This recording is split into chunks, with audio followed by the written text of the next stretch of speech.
cafeteria. I can't taste food or drinks, and chocolate makes me go insane and die, Fu stated bluntly. Yeah, just gonna ignore that last part. Yashina did not have the mental or physical energy to unpack that. So, are you finally ready to tell me what Yonda did that affected you so badly? Fu asked her. I doubt just beating you up would rattle you this much. Yashina's first instinct was to tell him to fuck off, but then she found she just couldn't say it. Like she lacked the energy to do so despite it just being 2 words. She used something called the apathy. Said it drained my will. It was like I wasn't me anymore. Nothing mattered. I didn't want to live life, but I didn't have the energy to try and kill myself. Just thinking about it, it makes me cold. Ugh, I'm gonna throw up. She moved her head over to the floor and promptly vomited up her dinner onto the floor, Kyosei extending a tendril to pat her back. Ugh. Shit. Huh. Yeah, I can say from experience that that is not something you should put someone through, Fu said. Well, what do you mean, say from experience? Yashina asked. You touched that thing too? No. That's just kinda how I live my life, Fu said. Well, it's not that bad, but, well, you know emotions, and you feel them. Mine are reduced by like 70 or 80%. My will, my desires, everything. It's just less. Sometimes when no one else is around, I can feel the nothingness of my own existence. Wait, so you always feel like that? Yashina asked, looking at him in absolute horror. Why? How? It's complicated. But technically that's how I've always been. My existence was a mistake, and I was born incomplete, down to my soul. Like you tried to photocopy a person and ran out of ink halfway through. Fu explained. I remember what it was like to feel things normally, though. And I can feel what Kyosei feels, but those aren't my emotions. I can never want things like I used to. Never feel things like I want to. I have to force myself to do more than exist. So yeah, I kind of understand what happened to you. And if it makes you feel better, I'm gonna beat the crap out of Yonda the next time I see her for doing that to someone.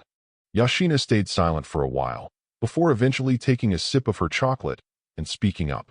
Why do you give a damn? About me? Seems like you've got a lot of shit on your plate already.